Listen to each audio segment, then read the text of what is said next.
B A honours राजनीति विज्ञान semester 1 discipline specific course भारतीय राजनीतिक चिंतन में विचार और संस्थाएं ideas and institutions in Indian political thought महत्वपूर्ण प्रश्न और उत्तर शीर्षक कौटिल्य के अनुसार एक राजा के गुण और कर्तव्य प्रश्न कौटिल्य के अनुसार एक राजा के गुण और कर्तव्य क्या होने चाहिए उत्तर कौटिल्य के अनुसार राजा के गुण हैं एक उच्च परिवार में जन्म लेने वाला ईश्वरीय वीरता से युक्त सदाचारी सत्यवादी विरोधाभासी स्वभाव का नहीं कृतज्ञ बड़े लक्ष्य रखने वाला अत्यधिक उत्साही नहीं शिथिलता के आदि नहीं अपने पड़ोसी राजाओं को नियंत्रित करने के लिए पर्याप्त शक्तिशाली दृढ़ दिमाग वाला गुणवत्ता वाले मंत्रियों की सभा के साथ अनुशासन के लिए रुचि रखने वाला ये सभी एक उच्च क्रम के और एक आमंत्रित प्रकृति के गुण हैं।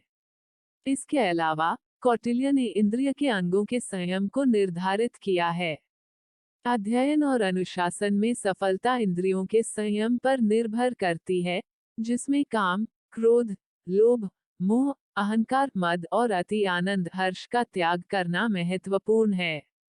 कौटिल्य एक बहुत सख्त और अनुशासित प्रशिक्षण कार्यक्रम प्रस्तावित करता है। उन्होंने युवा राजकुमारों के चरित्र निर्माण के महत्व पर जोर दिया। उनका तर्क है कि दोष सुख के साथ साथ क्रोध से भी संबंधित हो सकते हैं। भोग विलास से संबंधित विकारों में जिन्हें नियंत्रित किया जाना चाहिए। उन्होंने शिकार, जुए का भी उल्लेख किया है। दिन में सोना, कामुकता, महिलाओं के साथ अधिक भोग, नशे, नृत्य, गायन, संगीत के लिए अत्यधिक प्रेम और बेकार की यात्रा। साथ ही क्रोध के कारण जिन दोषों से बचना चाहिए, उनमें गाली गलौज, हिंसा, विश्वासघात, ईर्ष्या, बदनामी, संपत्ति की अन्यायपूर्ण जब्ती, गाली गलौज और मारपीट शामिल हैं। कौटिल्य ने राजा की व्यक्तिगत सुरक्षा में अत्यधिक देखभाल की भी वकालत की और इसके लिए पैलेस को योद्धाओं की एक श्रृंखला द्वारा संरक्षित किया जाना चाहिए। उसके पास कई बेडरूम होने चाहिए थे और यहाँ तक कि निकटतम सहयोगी को भी यह नहीं पता होना चाहिए कि किसी विशेष रात में राजा किस बेडरूम का उपयोग कर रहा था। राजा की परेशानियां आंतरिक या बाहरी हो सकती हैं। बाहरी मुसीबतों की तुलना में आंतरिक परेशानी अधिक गंभीर होती है, जो एक छिपे हुए सांप से उत्पन्न होने वाले खतरे की तरह होती है।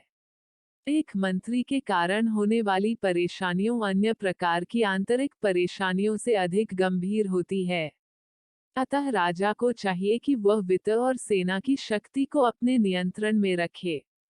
कौटिल्य ने एक यथार्थवादी होने के नाते राजा को समय समय पर अपने मंत्रियों की वफादारी का परीक्षण करने के लिए जासूसों का उपयोग करने का सुझाव दिया। इसके अलावा एक यथार्थवादी होने के नाते उनका सुझाव है कि किसी भी खतरे को, चाहे वह कितना ही तुच्छ क्यों न हो, नजरअंदाज नहीं किया जाना चाहिए।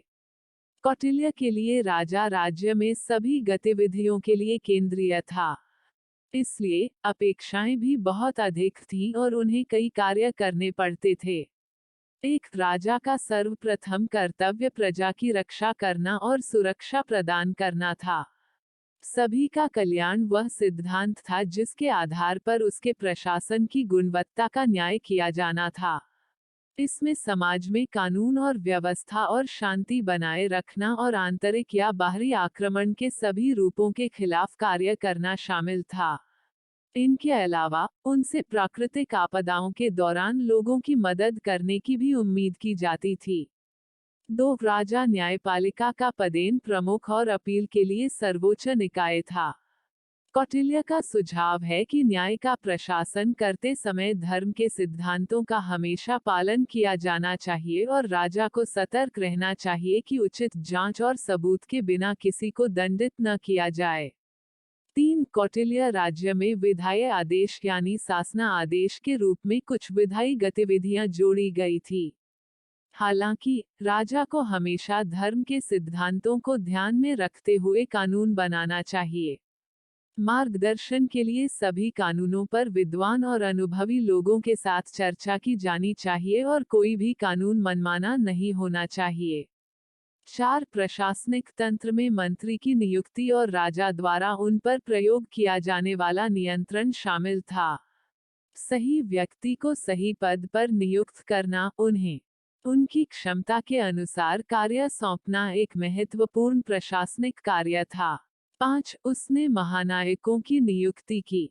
राजा द्वारा नियुक्त घरेलू पुजारी और कार्यवाहक पुजारी उसके घरेलू संस्कार करते थे। कौटिल्य ने सुझाव दिया कि राजा को पुजारियों का सम्मान करना चाहिए और धार्मिक संस्थानों को अच्छी मात्रा में दान देना चाहिए क्योंकि इससे जनता के दिल में उनके लिए वैधता की भावना पैदा होती है।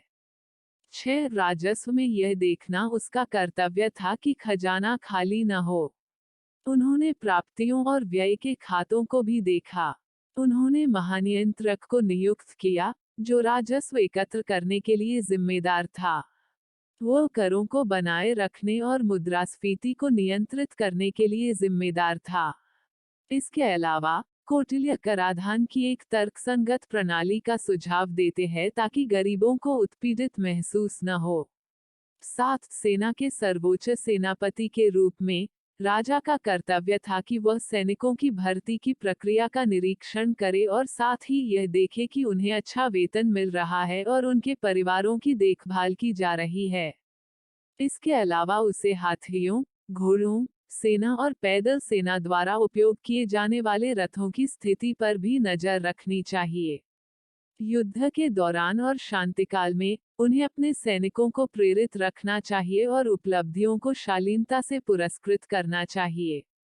8. प्रबुद्ध, विद्वान पुरुषों का संरक्षण, जो ज्ञान के विभिन्न क्षेत्रों में विशेषज्ञ थे, राजा के लिए एक अतिरिक्त लाभ थे और उन्हें यह सुनिश्चित करना चाहिए कि इन विद्वानों का ध्यान रखा जाए और मार्गदर्शन के लिए इनका उपयोग किया।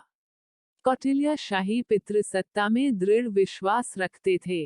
कौटिल्य के राजा को एक परोपकारी निरंकुश होना था, केवल अपने लिए जिम्मेदार, किसी के प्रति जवाबदेह नहीं, बच्चों के प्रबंधन में पिता की तरह, केवल अपने स्नेह और कर्तव्यों से निर्देशित होना था। कौटिल्य नीति के सभी विचारों में नागरिकों के कल्याण को प्रथम स्थान देते हैं, लोगों की भलाई और उनकी निरंतर खुशी सेवा के मुख्य लक्ष्य थे, जिसकी उन्होंने एक विस्तृत प्रशासनिक व्यवस्था तैयार की। तो कुल मिलाकर इस प्रस्तुति में हमने कौटिल्य के अनुसार एक राजा के गुण और कर्तव्य के बारे में जानकारी प्राप्त की। प्रस्तुति समापन। आपका धन्यवाद। Disclaimer: This notes has been made after a lot of research, yet the accuracy of the answers may vary. The author assumes no responsibility or liability for any errors or omissions in the content of this notes. The information contained in this notes is provided on an as-is basis with no guarantees of completeness, accuracy, usefulness or timeliness.